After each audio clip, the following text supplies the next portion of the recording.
the first thing that I won that I remember winning, that I really remember winning, like that it was a big deal, was the first junior national championship I ever went to.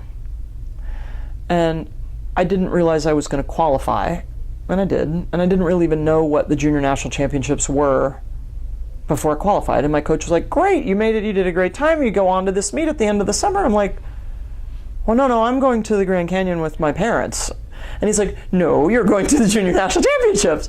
And so we had this whole family thing where my mom and I went, as it turned out, to Mission Viejo to a national championship.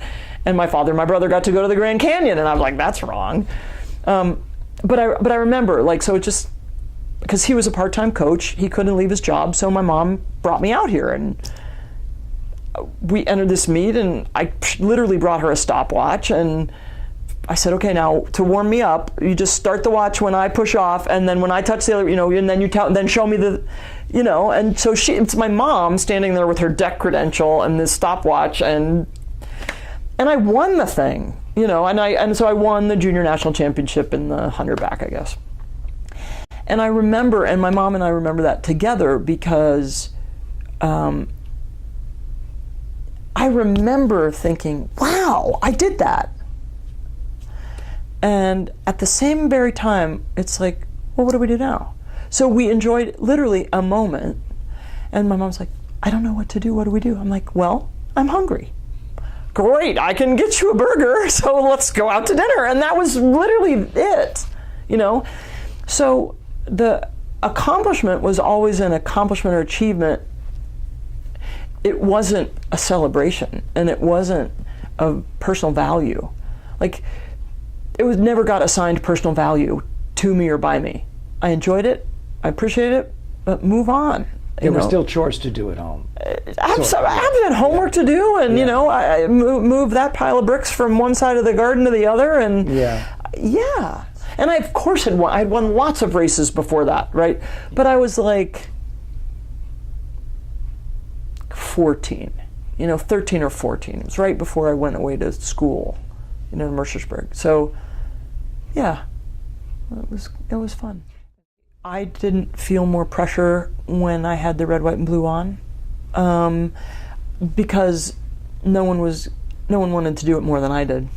No one wanted to swim my best more than I did. It's not possible, right? You can't. It's mine, and in that sense, individual sports are quite different, right?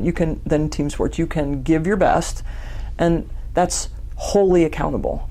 On a basketball team, you can give your best and be the best and still lose, right? You can always give your best. So that's where this fierce, relentless striving.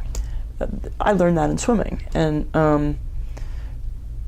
so I didn't feel more pressure, right? What I did feel was more pride, right? Because when I was representing the U.S., I felt look, I'm from Marietta, Ohio, and it meant a lot to those people, right? When I was on a national team, or when I was on the television, or when I set a world record, or whatever the thing was, right? And so I began then, as a young adult, to feel the pride of representation and to really be thinking outside myself. I would go home and I would see how impactful, somebody from our little town going out there and doing good in the world was. It was so cool. And so, we extrapolated that of course, and then I was captain of a national team, and I went on and traveled and did all these things, but that's what it felt like. It was just sort of this proud to represent and acceptance of what comes with that, right? Acceptance of the expectations that come with that. There's a Betsy Mitchell Street in there, right? There is. It's really more of an alley. It's a Betsy Mitchell alley? What is it officially called? I believe it says Betsy Mitchell Lane, but it's a one-way, maybe 80-yard street between the YMCA, where I grew up swimming, and the McDonald's, where I did a lot of eating.